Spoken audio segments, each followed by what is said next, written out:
Hello বন্ধুরা, বাজারে কাঁচা আম শেষ হওয়ার আগেই বানিয়ে নাও কাঁচা আমের এই রেসিপি। আজকের আমার রেসিপি হচ্ছে কাঁচা আমের প্লাস্টিক চাটনি। তো বন্ধুরা, তোমরা সবাই কেমন আছো? আশা করি ভালো আছো, আর আমিও অনেক ভালো আছি। আর তোমরা দেখছো সম্পার ছোটো রান্নাঘর। তো তো চলো দেরি না করে রেসিপিটা শুরু করা যাক। আশা করি তোমাদের রেসিপিটা অনেক ভালো লাগবে। তো দেখো, রেসিপিটি বানানোর জন্য এখানে আমি দুটো কাঁচা আম নিয়েছি, আর এই দুটো আম দিয়ে কিন্তু আমি আজকে রেসিপিটা বানাবো। তো দেখো, প্রথমেই আমি কাঁচা আমগুলোকে ভালো করে কেটে নিচ্ছি। আর বন্ধুরা, তোমাদের যদি আমার রেসিপিগুলো ভালো লেগে থাকে তো প্লিজ লাইক আর সাবস্ক্রাইব করে তোমরা আমার পাশে থেকে যেও। আর পাশে থাকা বেল বাটনটা প্রেস করে দিও, যাতে যখনই আমি ভিডিও পোস্ট করব তোমাদের কাছে পৌঁছে যায়। তো দেখো, আমটা ছোলা হয়ে গেছে, আর এখন আমি ভালো করে এটাকে কেটে নিব। তোমাদের আমি কাটাটা দেখিয়ে দিচ্ছি যে কীভাবে কাটতে হবে। তো দেখতেই পাচ্ছ, আমি কিন্তু একদম পাতলা পাতলা করে কাটছি, আর তোমাদেরও কিন্তু সেম এইভাবেই কেটে নিতে হবে।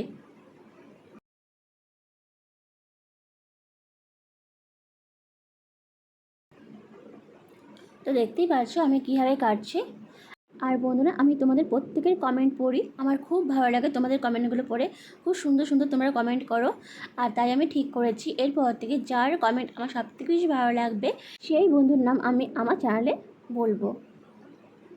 তো দেখো, আমগুলো এইভাবে আমি সবগুলো আমি কেটে নিব।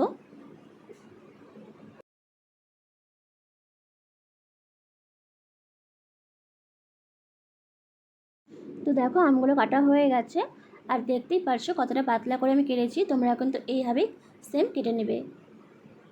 আর দেখো, আমি ভালো করে ধুয়ে নিয়েছি। ভালো করে ধুয়ে নিয়ে এখন এটা আমি সাইড করে রেখে দেবো। আর দেখো, এখন আমি একটা প্যান বসিয়ে দিয়েছি, আর এর মধ্যে এখন আমি দিব চিনি। আমি একটা ছোটো বাটির হাফ বাটি চিনি নিয়েছি। চিনির পরিমাণটা অবশ্যই তোমরা বুঝে দেবে, কে কেমন মিষ্টি খাও সেই অনুযায়ী।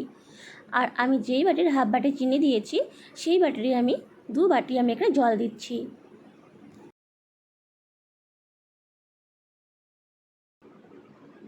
তো দেখো, জল দেওয়া হয়ে গেছে। একটু হালকা নেড়ে চেড়ে নেবো যাতে চিনিটা ভালো করে গলে যায়। আর দিয়ে দেবো এখানে সামান্য পরিমাণে মৌরি। মৌরি দিলে এর স্মেলটা কিন্তু খুব সুন্দর আসবে। তো এখানে আমি সামান্য পরিমাণে মৌরি দিয়ে দিলাম।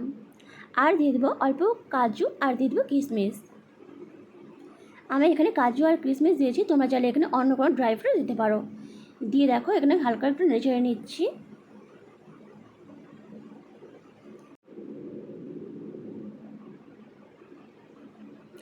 নেড়ে চেড়ে নিয়ে এখন এটাকে আমি 2 মিনিটের জন্য ঢাকা দিয়ে রেখে দেবো, যাতে জলটা একটু ফুটে যায়। তো দেখো, 2 মিনিট পরে ফিরে আসলাম। জলটা কিন্তু পুরোপুরি ফুটে গেছে। এখন আবার একটু হালকা নেড়ে চেড়ে নিব, আর চিনিটা কিন্তু গলে গেছে। আর এখন এখানে আমি ঝুরি করা আমগুলোকে দিয়ে দিব।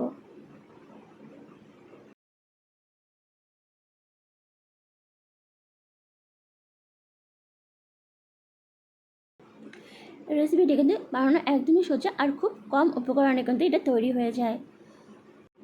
তো দেখো, সমস্ত আমি এখানে দিয়ে দিয়েছি। একটু হালকা নেড়েচেড়ে দিব। আর দিয়ে দেবো সামান্য পরিমাণ লবণ। লবণটা আমের টকটা কতটা সেই অনুযায়ী কিন্তু তোমাদের বুঝে লবণটা দিতে হবে এখানে। দিয়ে আমি এখানে 10 মিনিটের জন্য ঢাকা দিয়ে রেখে দেবো, যাতে আমটা খুব ভালো করে সেদ্ধ হয়ে যায়। তো দেখো, 10 মিনিট পরে ফিরে আসলাম। আমটা কিন্তু অনেকটাই সেদ্ধ হয়ে গেছে। আবার একটু হালকা নাড়াচাড়া করে নিব। করে নিয়ে এখানে আমি দিচ্ছি সামান্য পরিমাণের হলুদ গুঁড়ো। হলুদের পরিমাণটা একদমই সামান্য দিতে হবে, না হলে কিন্তু কালারটা একদমই ভালো আসবে না। আর দিয়ে দেবো সামান্য পরিমাণে লঙ্কা গুঁড়ো। দিয়ে একটু হালকা নেড়ে নেবো, যাতে মশলাটা ভালো করে মিশে যায়।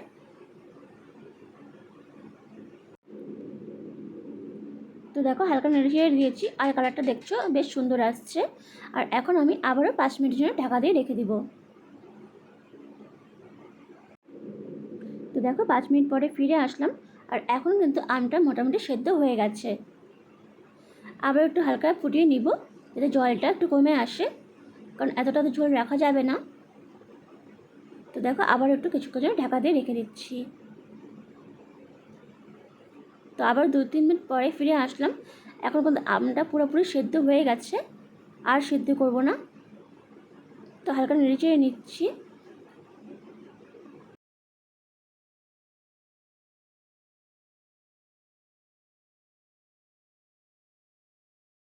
তো দেখো 5 থেকে 7 মিনিট জ্বালিয়ে নেওয়ার পর জলটা কিন্তু অনেকটাই শুকিয়ে গেছে।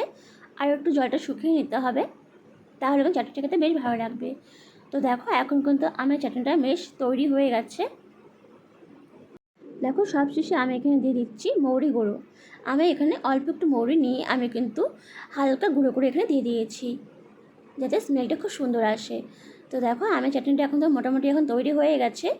আর একটু হালকা জ্বালিয়ে নিয়ে এখন এটাকে আমি নামিয়ে নেব। তো দেখতেই পারছো নামানোর পর বেশ সুন্দর লাগছে কালারটা, আর খেতেও কিন্তু ভীষণ ভালো হয়েছিল। তোমরা কিন্তু এইভাবে বাড়িতে একবার বানিয়ে দেখতে পারো, আশা করি তোমাদেরও বেশ ভালো লাগবে।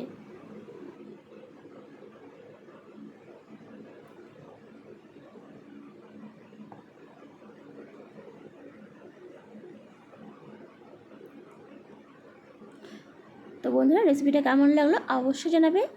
আর যদি ভালো লাগে থাকে তো প্লিজ একটা লাইক, কমেন্ট, শেয়ার আর সাবস্ক্রাইব করে তোমরা আমার পাশে থেকে যেও। আর পাশে থাকা বেল বাটনটা প্রেস করে দিও, যাতে যখনই আমি পোস্ট করব তোমাদের কাছে সবার প্রথমে পৌঁছে যায়।